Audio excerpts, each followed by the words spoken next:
This is the Weisberg channel, and if you've been browsing through the internet recently, you'll probably come across a video or two with this picture on it.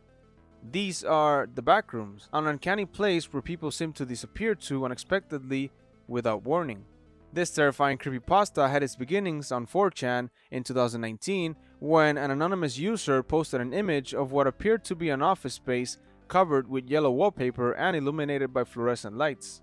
This image was accompanied with a message that read, quote, "If you're not careful and you no-clip out of reality in the wrong areas, you'll end up in the backrooms, where it's nothing but the stink of old moist carpet, the madness of mono yellow, the endless backroom noise of fluorescent lights at maximum humbuzz, and approximately 600 million square miles of randomly segmented empty rooms to be trapped in.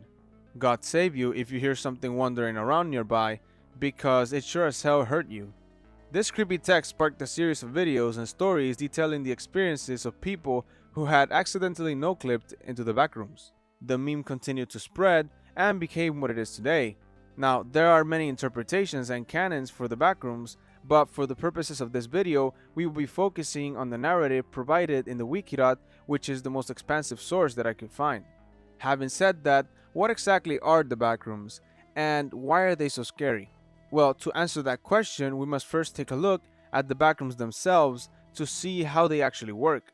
The backrooms are composed of a series of levels with different properties and difficulties assigned to them. First, there's the level 0, or the tutorial level as it is commonly called, which is the one seen on the original 4chan post and is the first place you might find yourself in if you no-clip into the backrooms. This level is typically described as having a very large, almost infinite space resembling an abandoned office building with yellow decorative paper covering the walls.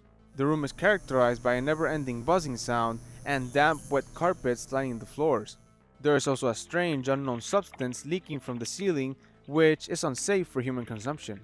The level is also considered to be a non-linear space, which essentially means that if you were to walk in a straight line and decided to turn back, you will not necessarily see the same rooms in the same order as you saw them when you walked past them the first time around. As you can imagine, this can be very disorienting, especially if every room looks very similar to every other room. The unending buzzing, the flickering lights, the feeling like something is watching you, and the overall helplessness that this level produces can make people go mad if you stay in it for too long.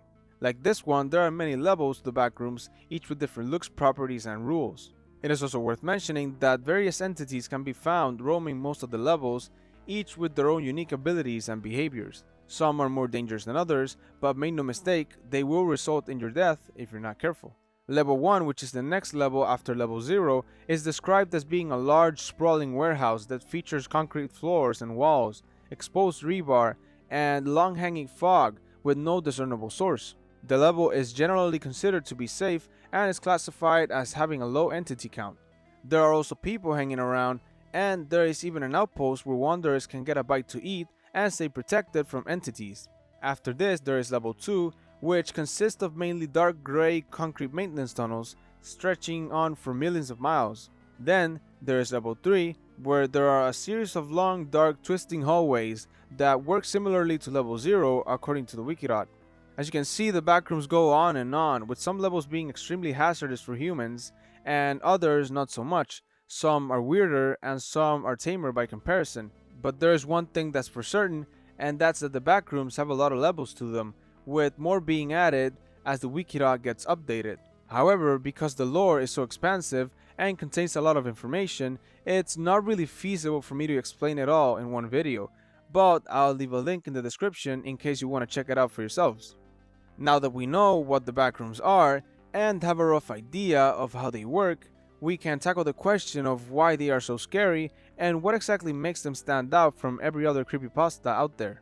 Well, for starters, the concept of the backrooms are uniquely terrifying not only because of the things that roam within them, but because of how the space itself is portrayed. Take the original backrooms image for example. It's clearly just a room, just a place, yet it produces some kind of existential dread in us, an irrational fear of the unknown.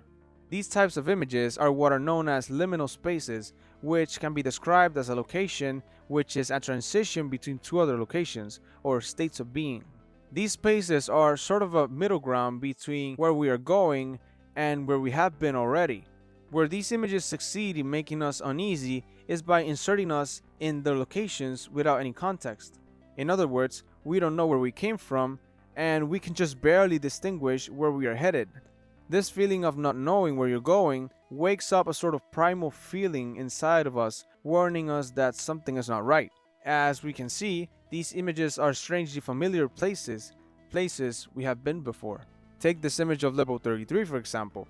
It's a shopping mall, a place that is familiar to most of us, but there is something off about it. For starters, it is completely empty, a trademark of liminal space images. There are also no easily discernible exits nearby, the room is dimly lit with artificial lights, and it seems as though we are stuck in a place between places. If we were to insert ourselves in this scenario, at our backs we can only assume that there is a food court or something similar based on our past experiences, and in front of us we can see a staircase and get a general sense of where we might be headed, but we don't exactly know. This in-between stage of expecting to go somewhere and feeling like we know the place creates a sense of familiarity and even nostalgia.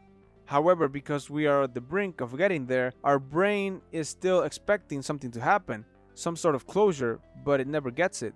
This is the case with many of the images that are used to illustrate the levels of the backrooms, which might provide an explanation as to why they became so popular when the first creepypasta was posted on 4chan in 2019. Most creepypastas are based on traditional horror stories, which are not necessarily bad, but because of how mainstream they have become, we can sort of expect what's going to happen. This is not the case with liminal spaces, they are less explicit in that way.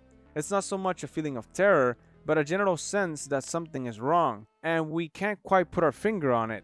This is what makes the backroom so special. It is ultimately a play on our perception of reality. We see similar spaces, yet we can't really tell if they are real or if they are a memory. So next time you find yourself looking at one of these images, just be grateful you're not the person that took them, otherwise you might have already no-clipped without even realizing it. Thank you for watching, and for more content like this, consider subscribing, leaving a like, comment, and remember to stay smart.